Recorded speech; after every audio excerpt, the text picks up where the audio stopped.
ಇವತ್ತಿನ topic ಯಾವುದಂದರೆ physical education. ಅದರಲ್ಲಿ Olympic ಬಗ್ಗೆ ತಿಳ್ಕೊಳ್ಳೋಣ. ಫಸ್ಟ್ ಯಾವ್ದನ್ನ ತಿಳ್ಕೊಳ್ಳಬೇಕಾಗಿರೋದು ಒಲಿಂಪಿಕ್ ಗೇಮ್ಸ್ ಬಗ್ಗೆ ತಿಳ್ಕೊಳ್ಳೋಣ. ಒಲಿಂಪಿಕ್ ಗೇಮ್ ಮುಖ್ಯವಾಗಿ ಎರಡು ಪ್ರಕಾರಗಳನ್ನು ಮಾಡ್ತೀವಿ. ಅದರೊಳಗಾಗಿ ಮೊದಲನೇ ಯಾವುದು ಎನ್ಸಿಯೆಂಟ್ ಒಲಿಂಪಿಕ್. ಇನ್ನೊಂದು ಯಾವುದು ಮಾಡರ್ನ್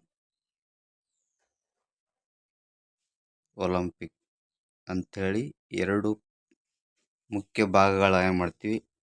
ಅದು ಎನ್ಷಿಯಂಟ್ ಅಂದರೆ ಪ್ರಾಚೀನ ಒಲಿಂಪಿಕ್, ಮಾಡರ್ನ್ ಅಂದರೆ ಆಧುನಿಕ ಒಲಿಂಪಿಕ್ ಅಂತ ಕರಿತೀವಿ. ಇದರೊಳಗೆ ಸಾಕಷ್ಟು ಭಾಗಗಳನ್ನಾಗಿ ವಿಂಗಡಣೆ ಮಾಡ್ತೀವಿ.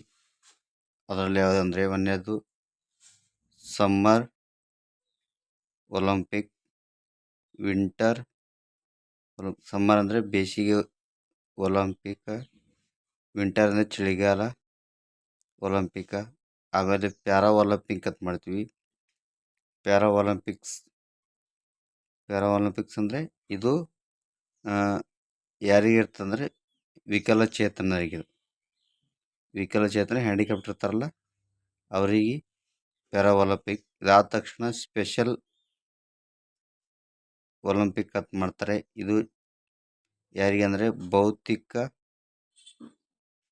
ಆಗಿ ಯಾರು ನ್ಯೂನತೆ ಇರ್ತಾರಲ್ಲ ಅವರಿಗೆ ಸ್ಪೆಷಲ್ ಅಂತ ಮಾಡ್ತಾರೆ.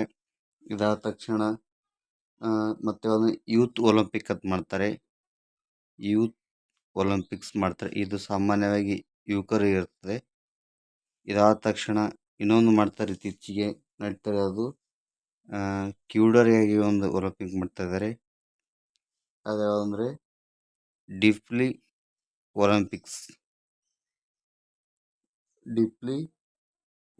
ಅಂತ ಮಾಡ್ತಾ ಇದ್ದಾರೆ. ಇದು ಕ್ಯೂಡರಿಯಾಗಿ ಮಾಡ್ತಾ ಇದ್ದಾರೆ. ಟೋಟಲ್ ಹಂಗೆ 2, 3, 4, 5, 6 ಭಾಗಗಳಾಗಿ ಈ ಮಾಡರ್ನ್ ಒಲಿಂಪಿಕ್ ಒಳಗೆ ನಾವು ಕಾಣ್ತೀವಿ. ಈ ಪ್ರಾಚೀನ ಒಲಿಂಪಿಕ್ ಬಗ್ಗೆ ಮತ್ತು ಮಾಡರ್ನ್ ಒಲಿಂಪಿಕ್ ಬಗ್ಗೆ ಇನ್ನೂ ಡೀಟೇಲ್ ಆಗಿ ಬೇಕಾದ್ರೆ ನೆಕ್ಸ್ಟ್ ವಿಡಿಯೋದಲ್ಲಿ ಹೇಳ್ತೀನಿ. ಬೇಕಾದರೆ ನೆಕ್ಸ್ಟ್ ವಿಡಿಯೋದಲ್ಲಿ ಕಮೆಂಟ್ ಮಾಡಿ.